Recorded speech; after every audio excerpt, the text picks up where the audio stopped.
3 months ago, I was 70k in debt, living from paycheck to paycheck, and had no emergency fund in place. Since then, I've saved a total over 5k, and this is all thanks to the 5 practical steps I take as soon as I get paid. Everyone on YouTube talks about the same stuff.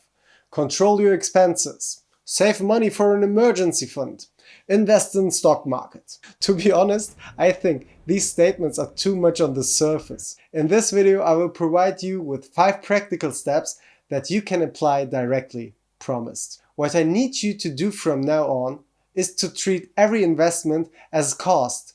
So, if you invest in something, act like it's gone.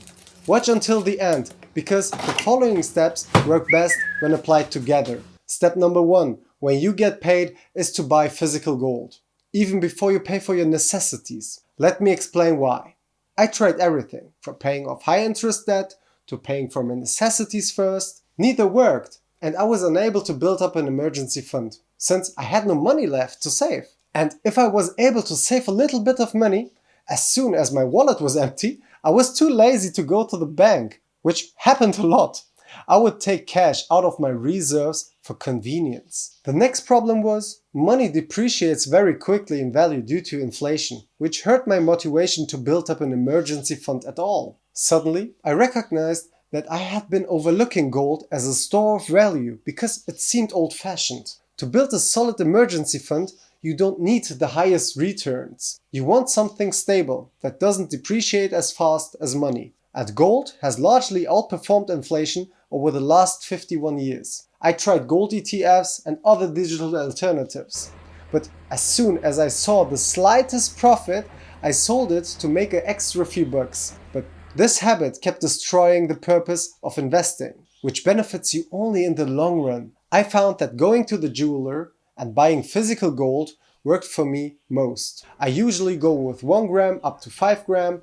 The cost ranges then between $85 and $425, but that way you can easily save between 1k and 5k a year without the fear of depreciation, like money. I also use convenience as an advantage now, as extra steps are required to cash in gold, and I'm just too lazy to do that. Step number 2, when you get paid, is to cover your necessities, such as rent, mortgage, and food. This step sounds most common out of all 5, but comes with one rule to understand. And this rule is most important for all steps. Necessities are not about fancy stuff.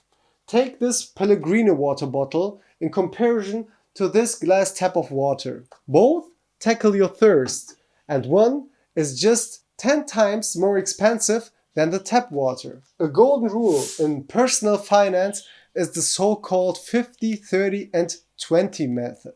Listen to this section carefully, because it will lay the foundation for how successful you'll be with the upcoming steps. 50% of your income should go towards your needs. If you can honestly say, I can't live without this, such as groceries, then you've identified a need. 30% is for your wants, things you spend money on by choice, such as subscriptions or vacations. The remaining 20% is for your savings. You can use it to build an emergency fund or pay down debt. Let's do an example. If I make $4,200 a month after tax, my budget splits as follows. My needs should not exceed $2,100. My wants should not surpass $1,260.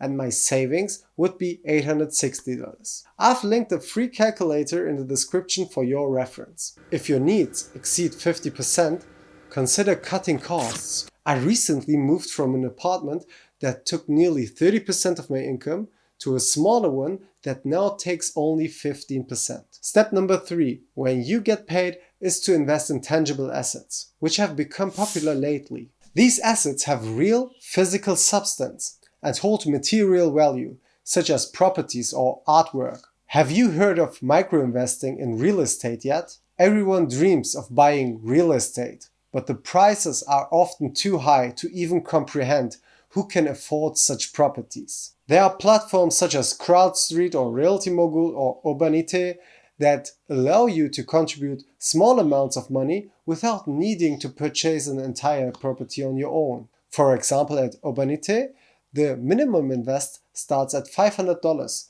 which can kickstart your journey towards fractional ownership. Every platform works nearly the same way. You search for a property of interest, read the terms and conditions carefully, and then invest your money. Step number 4, when you get paid, is to invest in P2P credits. P2P stands for peer-to-peer and refers to the concept of lending money to other people with an agreed-upon interest rate.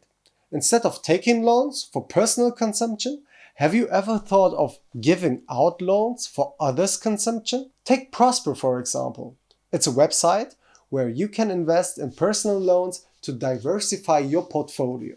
All you need to do is to open an account, connect a bank account, choose your investment type, and generate passive income. But there is a risk almost every lender faces, including big banks. The borrower fails to pay the credit back. My personal advice is that if you want to start your P2P credit journey, diversify. This means instead of lending 5k to one person, lend 1k to 5 different people. Also, look for smaller requests in total from borrowers.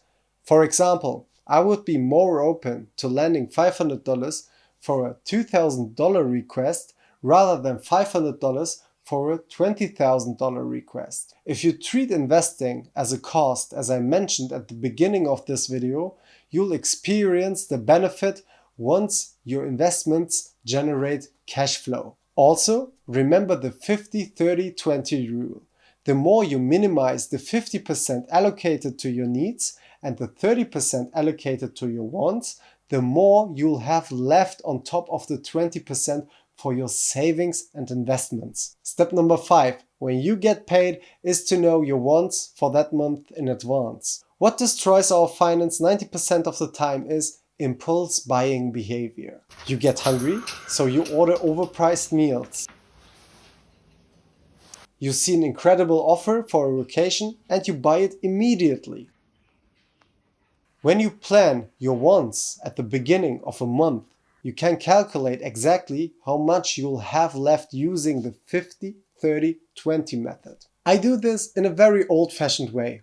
On a physical calendar, in my budgeting book right here, I mark dates for potential purchases. For example, if I plan to buy a new pair of shoes at the end of January, I would set a mark right there. As soon as I get paid, I put the actual budget for my wants for that month directly aside. There are many financial habits you need to set for 2025. Here you can find 6 that brought my financial stability back. If you liked this video, give it a thumbs up and subscribe for more. See you in the next one.